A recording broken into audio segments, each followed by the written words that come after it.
2025 সালের সকল মাধ্যমিক পরীক্ষার্থীদের জন্য নিয়ে চলে এলাম ইতিহাস বিষয়ের একটি চূড়ান্ত গুরুত্বপূর্ণ নমুনা প্রশ্নপত্র ও সাথে তার উত্তর।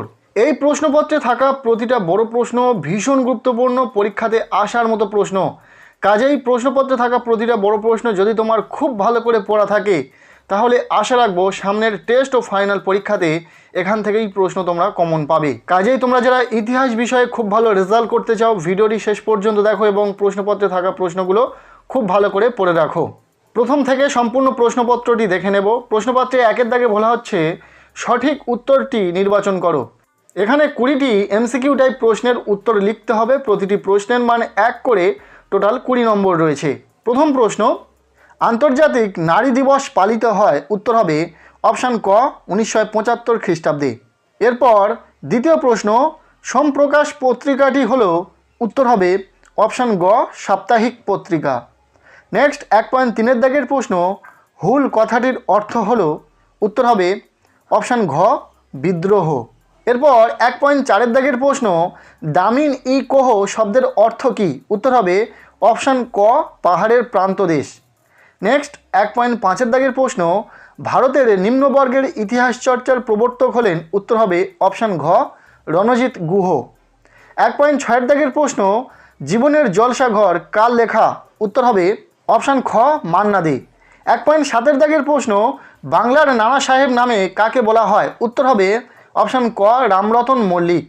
1.8 দাগের প্রশ্ন, মেকলে মিনিটস কোন বিষয়ের সঙ্গে যুক্ত, উত্তর হবে অপশান খ শিক্ষা সংস্কার। 1.9 দাগের প্রশ্ন, ভারত মাতা চিত্রটি আঁকেন, উত্তর হবে অপশান ক অবনীন্দ্রনাথ ঠাকুর। এরপর 1.10 দাগের প্রশ্ন, ভারত সভা প্রতিষ্ঠা হয় কত সালে, উত্তর হবে 1876 খ্রিস্টাব্দে। পরের প্রশ্ন, ভারতের প্রথম ভাইসরয় ছিলেন, উত্তর হবে অপশান ক লর্ড ক্যানিং। বর্ণপরিচয় প্রকাশিত হয়েছিল, উত্তর হবে অপশান গ 1855 খ্রিস্টাব্দে। 1.13 দাগের প্রশ্ন, সর্বভারতীয় কৃষাণ সভার প্রথম সভাপতি ছিলেন, উত্তর হবে অপশান খ স্বামী সহজানন্দ। 1.14 দাগের প্রশ্ন, ভারতের হাফটন প্রিন্টিং পদ্ধতি প্রবর্তন করেন, উত্তর হবে অপশান ক উপেন্দ্র কিশোর রায়চৌধুরী। এরপর 1.15 দাগের প্রশ্ন, কাকে ভারতের লৌহ মানব বলা হয়, উত্তর হবে অপশান ঘ বল্লভ ভাই প্যাটেল। নেক্সট 1.16 দাগের প্রশ্ন, এ ট্রেন টু পাকিস্তান গ্রন্থটি রচনা করেন, উত্তর হবে অপশান ক খুশবন্ত সিং। এরপর 17 দাগের প্রশ্ন, গান্ধী বুড়ি বলা হয় কাকে, উত্তর হবে মাতঙ্গিনী হাজরা। এরপর 1.18 দাগের প্রশ্ন, ইয়ং ইন্ডিয়া পত্রিকার সম্পাদক ছিলেন, উত্তর হবে অপশান গ মহাত্মা গান্ধী। এরপর 1.19 দাগের প্রশ্ন, দীপালি সংঘ প্রতিষ্ঠা করেছিলেন, উত্তর হবে অপশান খ লীলা রায় বা নাগ। নেক্সট 1.20 দাগের এমসিকিউ টাইপ শেষ প্রশ্ন, হরি সিং কোথাকার রাজা ছিলেন, উত্তর হবে অপশান খ কাশ্মীর। এরপর আমরা দেখে নেব বিভাগ খ 2 দাগ, যেখানে বলা হচ্ছে নিচের প্রশ্নগুলির নির্দেশানুসারে উত্তর দাও। প্রতিটি উপবিভাগ থেকে প্রশ্নের উত্তর করে মোট 16টি প্রশ্নের উত্তর দাও। এখানে প্রতিটি প্রশ্নের মানে 1 করে, টোটাল 16 নম্বর রয়েছে। বিভিন্ন উপবিভাগে ভাগ করা রয়েছে। 2.1 বলা হচ্ছে একটি বাক্যে উত্তর দাও। 4টি প্রশ্নের উত্তর করতে হবে, 4 নম্বর রয়েছে। প্রথম প্রশ্ন, সোমপ্রকাশ পত্রিকার সম্পাদক কে ছিলেন। দ্বিতীয় প্রশ্ন, নিম্নবর্গীয় ইতিহাস চর্চার জনক কে। 2.1 3 নম্বর প্রশ্ন, হিন্দু কলেজ কে প্রতিষ্ঠা করেন। এরপর শেষ প্রশ্ন, কবে ইন্ডিয়ান লীগ প্রতিষ্ঠিত হয়। এরপর দেখে নেব 2.2 দাগ, যেখানে বলা হচ্ছে ঠিক ভুল নির্ণয় করো। এখানে 4টি প্রশ্ন রয়েছে, 4 নম্বর রয়েছে। প্রতিটি প্রশ্নের মানে 1 করে, টোটাল 4। সো প্রশ্নটি হচ্ছে ঠিক ভুল তোমাদেরকেই নির্ণয় করতে হবে। প্রথম প্রশ্ন, ব্রহ্মানন্দ নামে পরিচিত ছিলেন দেবেন্দ্রনাথ ঠাকুর। দ্বিতীয় প্রশ্ন, বিদ্রোহ শব্দের অর্থ হলো আমূল পরিবর্তন। এরপর 3 নম্বর প্রশ্ন, ফোর্ট উইলিয়াম কলেজ প্রতিষ্ঠা করেন ওয়ারেন হেস্টিংস। নেক্সট 2.2 4 নম্বর প্রশ্ন, সাঁওতালদের বাসভূমি ছিল দামিনী কোহ। এরপর দেখে নেব পরবর্তী দাগ নাম্বার 2.3 দাগ, এখানে ক স্তম্ভের সঙ্গে খ স্তম্ভ মেলানোর কথা বলা হচ্ছে। এখানে রয়েছে প্রতিটি প্রশ্ন মানে 1 করে, টোটাল 4। দেখে নাও কার সাথে কার মিলবে। ক স্তম্ভ খ স্তম্ভে এখানে রয়েছে। ক স্তম্ভে কী কী রয়েছে, নবান্ন, দামিনী কোহ, এশিয়াটিক সোসাইটি, লক্ষ্মীর ভাণ্ডার। খ স্তম্ভে কী কী রয়েছে, পাহাড়ের প্রান্তদেশ, উইলিয়াম জোন্স, সরলা দেবী রায়চৌধুরী, বিজন ভট্টাচার্য। আশা করছি কোনটা কার সাথে মিলবে ক স্তম্ভের সঙ্গে খ স্তম্ভ সেটা আশা করছি তোমরা জানো। এরপর আমরা দেখে নেব পরবর্তী দাগ নাম্বার 2.4 দাগ। প্রদত্ত ভারতবর্ষের রেখা মানচিত্রে নিম্নলিখিত স্থানগুলি চিহ্নিত করো ও নাম লেখো।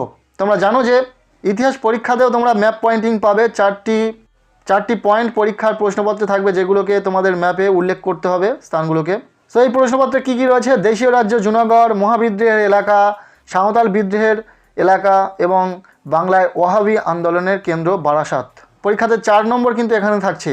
4টি প্রশ্ন বা 4টি পয়েন্ট তোমাদেরকে ম্যাপে নির্দিষ্ট জায়গায় বা নির্দিষ্ট স্থানে দেখাতে হবে। এরপর দেখে নেব পরবর্তী দাগ নাম্বার 2.5 দাগ। নিম্নলিখিত বিবৃতিগুলির সঙ্গে সঠিক ব্যাখ্যাটি নির্বাচন করো। বলে রাখি, এখানে 4টি বিবৃতি থাকবে, তোমাদেরকে ব্যাখ্যাগুলো নির্বাচন করতে হবে। 3টি করে অপশান থাকবে, যেটা সঠিক ব্যাখ্যা হবে সেটা নির্বাচন করতে হবে। বর্তমানে এখানে কিন্তু ব্যাখ্যাগুলো নেই, বিবৃতিগুলো রয়েছে।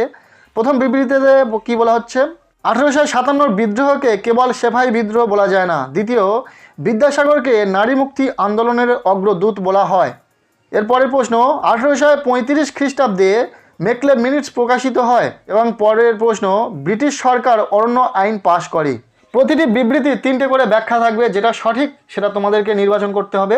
এরপর আমরা দেখে নেব পরবর্তী দাগ নাম্বার বিভাগ গ, 3 দাগ। বলা হচ্ছে 2টি অথবা 3টি বাক্যে নিম্নলিখিত প্রশ্নগুলির উত্তর দাও, যে কোনো 11টি।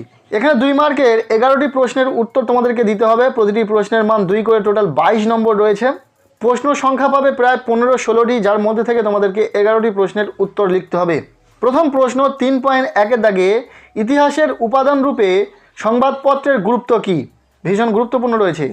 দ্বিতীয়, সামাজিক ইতিহাস কী? 3 নম্বর প্রশ্ন, খুঁতকাটি প্রথা কী? এরপর 3.4 দাগের প্রশ্ন, চুইয়ে পড়া নীতি কী? 3.5 প্রশ্ন, সাঁওতাল বিদ্রোহের 2টি বৈশিষ্ট্য লেখো। নেক্সট 3.6 দাগের প্রশ্ন, ওয়াহাবি আন্দোলনের লক্ষ্য কী ছিল? পরের প্রশ্ন, নানা সাহেব কেন স্মরণীয়? 3.8 দাগের প্রশ্ন, কবে কারা জমিদার সভা প্রতিষ্ঠা করেন?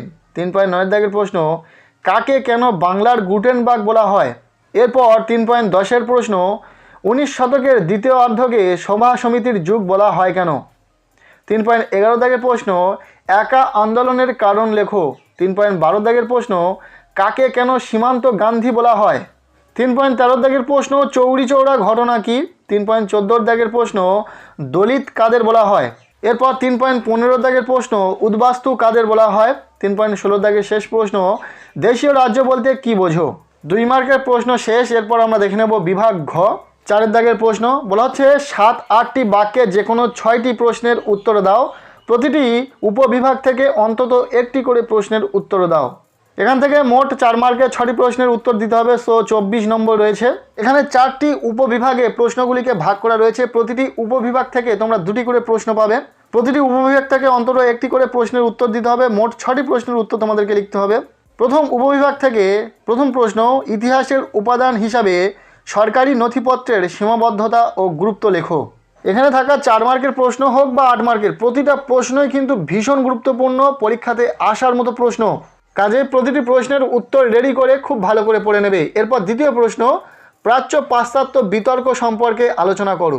এরপর আমরা দেখে নেব দ্বিতীয় যে উপবিভাগ, সেখান থেকে প্রথম প্রশ্ন অর্থাৎ 4.3 দাগের প্রশ্ন, সন্ন্যাসী ফকির বিদ্রোহের কারণ আলোচনা করো।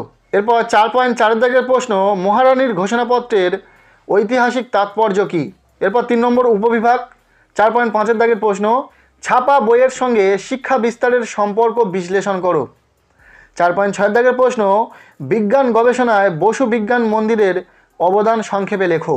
নেক্সট প্রশ্ন উপবিভাগ 4.7 দাগের প্রশ্ন, দলিত আন্দোলন বিষয়ে গান্ধী আম্বেদকরের বিতর্ক সম্পর্কে কি জানা যায়?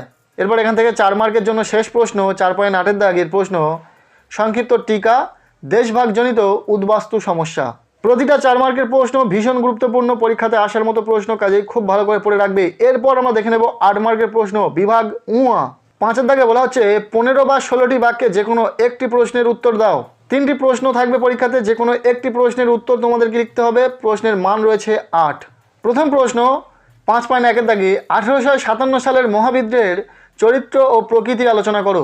দ্বিতীয়, রবীন্দ্রনাথ ঠাকুরের চিন্তায় প্রকৃতি, মানুষ ও শিক্ষার সমন্বয় সম্পর্কে আলোচনা করো। এরপর 3 নম্বর প্রশ্ন, সশস্ত্র বিপ্লবী আন্দোলনে নারী সমাজের ভূমিকা আলোচনা করো। এই 8 মার্কের প্রশ্নগুলো ভীষণ গুরুত্বপূর্ণ, পরীক্ষাতে আসার মতো প্রশ্ন, কাজেই খুব ভালো করে পড়ে রাখবে। এই ছিল মাধ্যমিক 2025 সালের পরীক্ষার্থীদের জন্য ইতিহাস বিষয়ের একটি চূড়ান্ত গুরুত্বপূর্ণ নমুনা প্রশ্নপত্র। প্রশ্নপত্রে থাকা প্রতিটা বড় প্রশ্ন খুব ভালো করে পড়ে রাখবে। আর যারা ভাবছে শুধুমাত্র এই প্রশ্নপত্রে থাকা প্রশ্নগুলো পড়ে গেলে পরীক্ষাতে হবে, এমনটা কিন্তু নয়। এর সাথে আরও অনেক প্রশ্ন তোমাদেরকে পড়তে হবে। জাস্ট এটা একটা ছিল নমুনা প্রশ্নপত্র। এখানে যে প্রশ্নগুলো রয়েছে প্রতিটা প্রশ্ন ভীষণ গুরুত্বপূর্ণ, তবে এর সাথে আরও কিছু প্রশ্ন তোমাদেরকে পড়তে হবে, যার জন্য ইতিমধ্যে আমরা ইতিহাস বিষয়ে 4 মার্কের প্রশ্ন এবং 8 মার্কের প্রশ্নের সাজেশন ভিডিও চ্যানেলে দিয়েছি, যে ভিডিওগুলির লিঙ্ক তোমরা এই ভিডিওর ডেসক্রিপশনে পেয়ে যাবে। সো আজকের এই ভিডিওটি ব্যাস এতটুকুই। ভালো লেগে থাকলে লাইক করো, আমাদের এই চ্যানেলে নতুন হয়ে থাকলে চ্যানেলটিকে সাবস্ক্রাইব করে রাখো এবং পারলে ভিডিওটি বন্ধুদের সাথে প্রচুর শেয়ার করে দাও।